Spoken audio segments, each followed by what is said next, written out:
오늘 말씀은 가나의 혼인잔치입니다.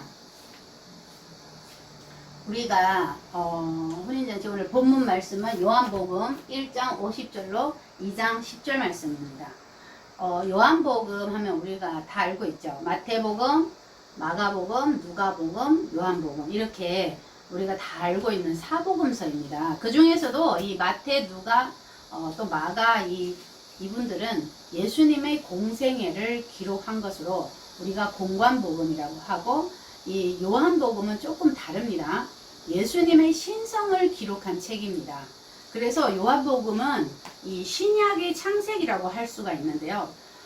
창세기 태초에 보면 창세기 1장 2절에 태초에 땅이 혼돈하고 공허하며 흑암이 깊음 위에 있고 하나님의 신은 수면에 운행하시니라 이렇게 말씀하신 것 같이 요한복음에도 태초에 하나님과 함께 계셨던 그 예수 그리스도께서 혼돈과 공허와 흑암뿐인 이 죄인들의 마음속에 뚫고 들어오는 것입니다. 우리 속에 뭐가 있다고요? 공허와 흑암과 혼돈이 있습니다. 이 속으로 예수님이 뚫고 들어오시는 것입니다. 이것을 뚫고 들어오셔 뭘 하셔요? 이 흑암뿐인 이곳을 밝게 밝히시고 또 혼돈스러운 우리들의 그 마음 속에 틀을 세우십니다. 또 공허한 우리 죄인들의 마음을 하나님의 은혜로 채우시는 이 새로운 창조 사역을 하는 것입니다. 새로운 창조 사역입니다. 창세기 때의 그 창조 사역이 아닌 새로운 창조 사역을 하신다는 것입니다. 그래서 예수님은 내가 너를 무화과 나무 아래서 보았다 하므로 믿느냐? 이보다 더 큰 일을 보리라 이런 말씀으로 우리들 속에 마음을 뚫고 들어옵니다. 왜요? 무화과 나무의 의미는 만남입니다. 만남. 무화과 나무. 우리 무화과 나무를 어디서 제일 먼저 봐요? 창세기 에덴 동산에서 무화과 나무가 제일 먼저 나오죠. 왜요? 아담과 하와가 죄짓고 나서 뭐로? 무화과 나무 잎으로 치마를 만들어서 옷을 해입었다 그랬어요. 이 무화과 나무는 창세기에 있는 것입니다. 창세기에서부터 온 것입니다. 이 무화과 나무의 뜻은 만남입니다. 누구를 만나요? 예수님을 만난다는 것입니다.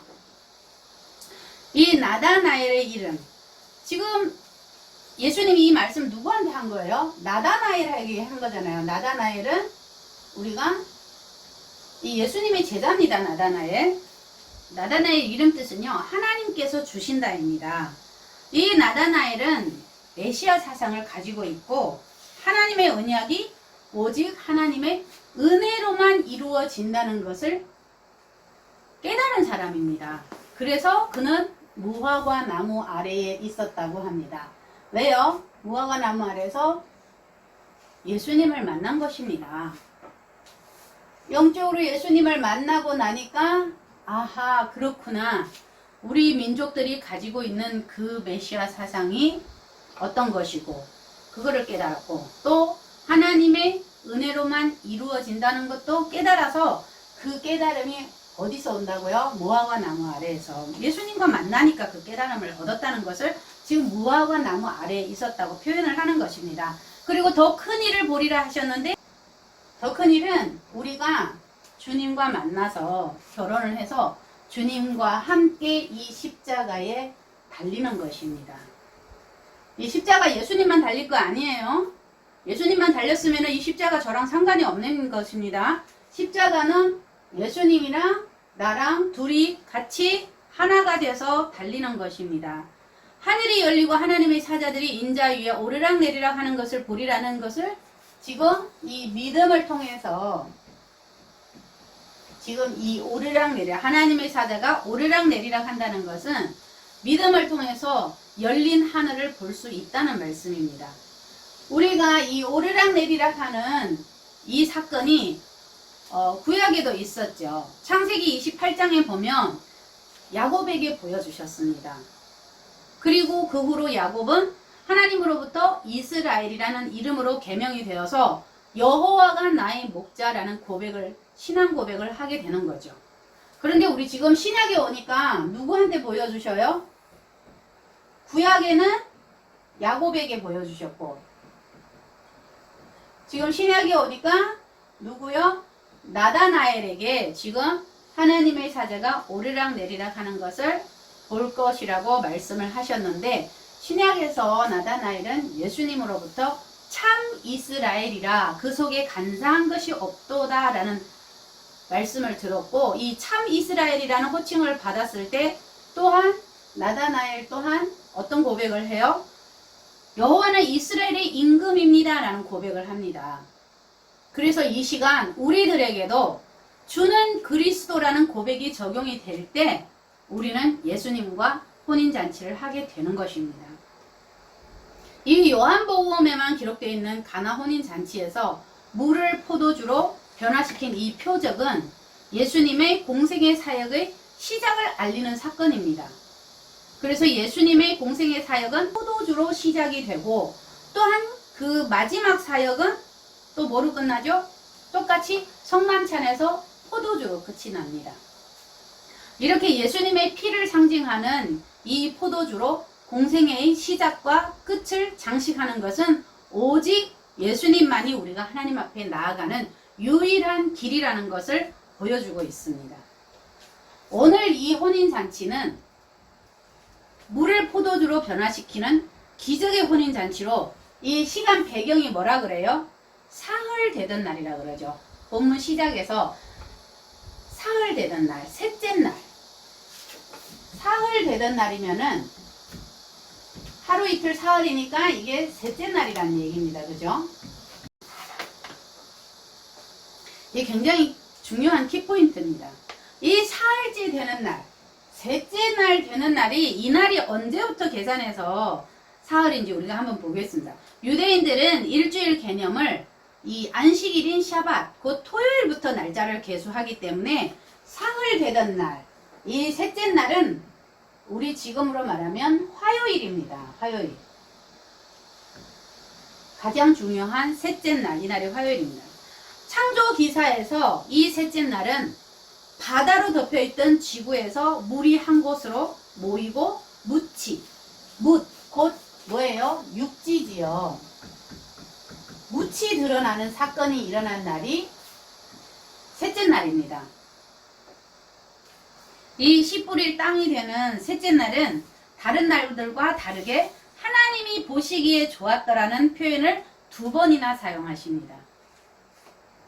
우리들 속에 어떤 것들이 있어요? 무지한 것들 있죠. 무지하고 죄악된 것들. 또 어떤 것들이 있어요? 저주가 있습니다. 우리들 속에 무지와 죄악과 저주의 바다가, 이 바닷물들이 다 물러가고, 이 씨 맺는 채소와 과실나무가 자라나는 마른 땅이 드러나는 날이 셋째 날이라는 것입니다. 이 날의 셋째 날, 이 셋째 날에 하나님이 영생의 창조를 하시죠. 하나님의 나라 회복은 이 세상 죄를 지고 가는 어린 양 예수 그리스도를 만나서 예수님과 함께 거하고, 예수님이 이 속에 들어오시잖아요. 그죠? 하나님과 예수님과 함께 거하고, 또 예수님의 말씀을 듣고 또 예수님을 보는 것으로 이루어져서, 예수님이 들어오시면 우리가 뭐에 참여를 해요? 영생에 참여하는 것입니다. 그래서 이 셋째 날이 중요한 것입니다. 그래서 가나의 혼인잔치는 이 셋째 날에 행하여지고 있는 것이네요. 지금 셋째 날에 행해지고 있습니다. 바다에서 육지가 드러나는 이 날은 이스라엘 민족에게 2배의 축복이 있는 날입니다. 그래서 성서 시대부터 지금까지 이 화요일, 이 셋째 날이 결혼식 하는 날로 여겨지고 있습니다. 지금도 화요일날 결혼식 합니다. 그들은, 유대인들은. 근데 우리나라는 어떻게 해요? 화요일날 절대 안 하시죠. 토요일이나 일요일이나 이렇게 하죠. 그런데 그 결혼식에 지금 누가 초대를 받았어요? 예수님의 어머니 마리아와 또 제자들과 예수와 모두 초청을 받았습니다. 근데 거기에서 포도주가 모자라서 예수의 어머니가 예수에게 이르시되 저희에게 포도주가 없다 하니 예수께서 가라사대 여자여 나와 무슨 상관이 있나이까 내 때가 아직 이르지 못하였나이다 라고 대답을 합니다. 우리의 상식으로 봤을 때 지금 예수님이 나를 낳아준 어머니한테 여자여 그러는데 우리의 상식으로는 정말 아니지요. 어떻게 어머니한테 여자라는 표현을 합니까? 굉장히 무례한 표현입니다. 그런데 여기서 사용한 이 여자여라는 표현은 귀내입니다. 헬라어로 귀내입니다. 이것은 남자와 구분하여 여자를 아주 높이 부르는 존칭이고 존경의 의미를 가지고 있습니다. 그래서 주님이 십자가에 달렸을 때 어떻게 말씀을 하셔요? 그 모친과 사랑하는 제자가 곁에 섰는 것을 보시고 그 모친께 말씀하시되 여자여 보소서 아들이니이다 하시고 또 그 제자에게 이르시되 보라 내 어머니라 이렇게 하시는 말씀으로 어머니를 요한에게 부탁했던 것입니다. 바로 이 여자여라는 이 한마디로서 성경은 이제 예수님이 마리아의 아들이 아닌 이제부터는 그리스도로 예수님의 공생애의 사역의 시작을 지금 알리고 있습니다. 예수님의 어머니 마리아가 예수에게 이르시되 저희에게 포도주가 없다 하신 것은 사실 지금 무슨 얘기예요? 예수님 어머니 마리아는요 성령으로 본인이 잉태된 것도 알고 있고 천사가 말씀을 해주셨기 때문에 내가 낳을 이 아들이 어떤 아들이라는 것을 알고 있었습니다. 그렇기 때문에 이제 내가 기적을 일으켜서 너의 메시아됨을 만방에 세상에 알리어라. 지금 이런 얘기입니다. 그냥 포도주가 없어 떨어졌으니까 여기다 포도주 채워달라 이런 얘기가 아닙니다. 기적을 일으키라는 얘기입니다. 그리고 너의 메시아됨을 세상에 알리라는 얘기입니다. 그런데 여기서 주님 뭐라 그래요? 나와 무슨 상관이 있나이까? 이렇게 대답을 하시죠. 이 대답은 마치 예수님이 물로 포도주를 만드는 것은 만드는 이 일을 거부한 것으로 보입니다. 그렇지만 곧 어떻게 해요? 곧 물을 포도주로 바꾸는 일을 또 행하시죠.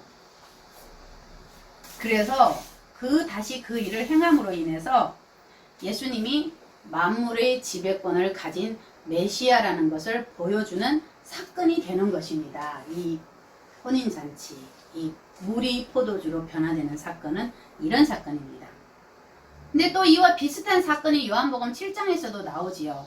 요한복음 7장에 보면 예수님의 육신의 형제들이 예수님께 기적을 일으켜서 세상에 자신이 메시아라는 것을 증명할 것을 요구했습니다. 그런데 주님은 그들의 요구를 들어주지 않고 몰래 숨어서 성전에 올라가셨다고 했습니다. 예수님은 마치 아무것도 안 하실 것처럼 말씀을 하면서도 물을 포도주로 만들어서 종말에 있을 우리 끝날에 있을 어린 양의 혼인잔치를 설명을 하셨습니다. 그리고 또 절기 때에도 성전에 안 올라가실 것처럼 말씀해놓고도 또 올라가셔서 율법을 모두 지켰습니다. 율법의 때에 맞게 성전에 올라가지 않으면은 율법을 지키지 않는 거잖아요. 그렇기 때문에 예수님은 율법도 모두 지켜내셨습니다. 이것은 인간의 힘으로 메시아임을 증명하라는 요구와 상관없이 나는 내 할 일을 한다 이런 것을 보여주시는 것입니다. 곧 예수님은 하나님의 계획에 따라서 일을 하시는 분이고 하나님의 구원의 계획에 따라서 십자가를 지는 시간을 아셨던 것입니다. 예수님은 자신을 증명하기 위해서 자신의 능력을 자랑하기 위해서 우리에게 오신 분이 아닙니다. 그리고 우리의 필요를 또한 우리의 소원을 이루어주기 위해서 이 땅에 오신 분도 아닙니다. 예수님은 세상의 죄를 지기 위하여 오신 분입니다. 세상의 죄 때문에 오신 분이죠. 십자가에서 우리의 죄를 도말하셨고 이 십자가에서 우리의 죄를 도말하셨는데도 불구하고 우리들 속에 뭐가 있다고요? 이 죄의 오염성, 부패성 우리는 다 가지고 있습니다. 그래서 우리 주님은 우리들 속에 오셔서 우리들의 신앙생활을 통해서 우리들의 이 죄된 육적 속성들을 씻어내고 계시는 것입니다. 그런데 우리는 어떻게 해요? 하나가 똑같이 예수님께 우리가 이 땅을 살아가는데 필요한 그 삶의 포도주를 채워달라고 아우성치고 있는 것입니다. 마치 본문에서 마리아가 이 세상 잔치집의 포도주를 구하는 것처럼 말입니다. 그때 예수님은 내 때가 아직 이르지 못하였나이다 라고 대답을 합니다. 요한복음 7장 30절, 8장 20절, 12장 23절에도 그 때를 끊임없이 말씀을 하셨습니다. 이 때라는 거에 대해서, 때에 대해서 끊임없이 지금 말씀을 하십니다. 여기서 내 때는 예수님의 십자가 지시는 그 시간을 가리키는 것이었습니다. 그때는 예수님이 십자가를 지실 때 예수님이 어떻게 해요?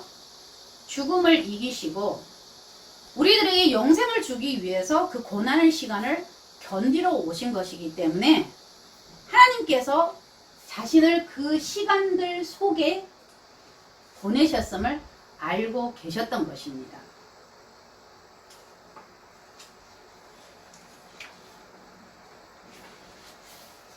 또 요한복음 16장 32절, 요한복음 17장 1절의 이 때는 예수님의 십자가의 때인 것입니다.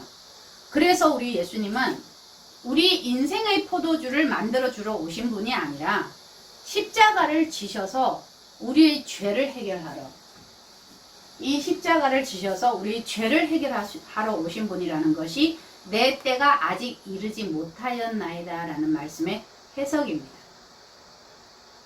우리는 우리 자신을 돌아보아야 됩니다. 과연 나는 정말 내 인생의 포도주를 위해서 주님을 찾고 있지는 않는지, 예수님을 믿는다고 하면서 하나님을 이용해서 내 인생의 행복을 추구한다면 그 행복이 채워졌을 때 그들에게 하나님이, 예수님이 더 필요할까요? 그들은 분명 하나님을 냉정하게 버릴 수 있습니다. 그렇게 세상의 힘만을 추구하는 자칭 그리스도인들이 자기 삶이 만족할 만큼 채워지고 평안한 삶이 되면 그들은 자기들의 삶에서 주님을 배척한다는 것을 하나님은 알고 계셨습니다. 그래서 이 물도온 하인들은 알더라라고 말씀하십니다. 자, 연회장은요 몰라요. 이 물이 어디서 왔는지. 원래 숨겨놓은 포도주인 줄로 알고 있습니다. 그런데 우리 주님이 뭐라 그래요? 아무도 모르는데 이 물도온 하인들은 알더라입니다. 왜 물도온 하인들은 알아요? 물을 떠왔잖아요. 그런데 하나님은 우리를 창조하신 분이잖아요. 또 하나님은 우리들의 마음 중심과 또한 우리들의 모든 생각을 아신다는 것입니다. 우리 마음 중심에 지금 공허인지 혼돈인지 흑암인지 무지인지 죄악인지 저주인지 우리들 속에 이런 것들이 있는지 없는지 또 예수님이 계신지 안 계신지 우리 하나님은 다 알고 계신다는 것입니다. 그래서 오늘 가나 혼인 잔치집의 물이 포도주로 바뀐 것은, 이것은 본질이 바뀐 것입니다. 본질. 물이 포도주가 되는 것은 이거는 본질이 바뀐 것입니다. 본질이 바뀐다는 것은 뭐예요? 하나님의 창조입니다. 창조. 하나님이 창조하지 않고서는 그 본질이 바뀔 수가 없습니다. 그럴듯하게 보여질 것 뿐이지 완전 본질적으로 바뀔 수 없는 것입니다. 그래서 오늘 이 가나 혼인 잔치집에 물이 포도주로 변한 것은 하나님의 창조의 능력을 나타내신 것입니다. 예수님은 이 작은 시골 마을인 가나의 혼인 잔치집에서 물을 포도주로 변환시키는 기적으로 이 잔치집의 기쁨을 회복시키셨습니다. 가나가 갈릴리에서도 조금 3마일 정도 떨어진 굉장히 시골 마을입니다. 굉장히 작은 마을입니다. 그런 것처럼 사실 우리도 어때요? 우리도 보잘것없잖아요. 가난한 시골 마을이나 똑같잖아요. 우리 잘난 거 있어요? 없습니다. 그래서 지금 가나 혼인 잔치를 보여줌으로 그 작은 시골 마을에 주님이 가셔서 행하신 그 창조의 사역을 지금 보여주심으로 지금 우리 주님이 우리들 마음속에 우리들 속에 성령으로 내주하셔서 정말 나약하고 보잘것없는 우리들의 마음과 생각을 바꾸어서 참된 하늘의 기쁨을 계속 부어주신다는 것을 말씀하고 계시는 것이 오늘의 이 가나 혼인 잔치입니다. 말씀을 마무리하겠습니다. 마태복음 11장 28절로 29절. 수고하고 무거운 짐진 자들아 다 내게로 오라. 내가 너희를 쉬게 하리라. 나는 마음이 온유하고 겸손하니 나의 멍에를 메고 내게 배우라. 그러면 너희 마음이 쉼을 얻으리니. 자, 이 말씀 속에서요. 제가 찝어온 거는 내게로 오라. 일단은 하나님이 내게로 오라고 요청을 하십니다. 예수님이 누구를 요청해요? 세상에 잘 나가고 잘 사는 사람들을 요청했어요? 아닙니다. 무겁고 수고하고 무거운 짐을 진 자들을 요청을 합니다. 정말 우리처럼 별 볼 일 없고 너무 힘들고 너무 괴로운 사람들을 요청을 하는 것입니다. 그래 요청을 하는데 뭐라 그래요? 요청을 해서 내게 배우라 그럽니다. 내게 배우라.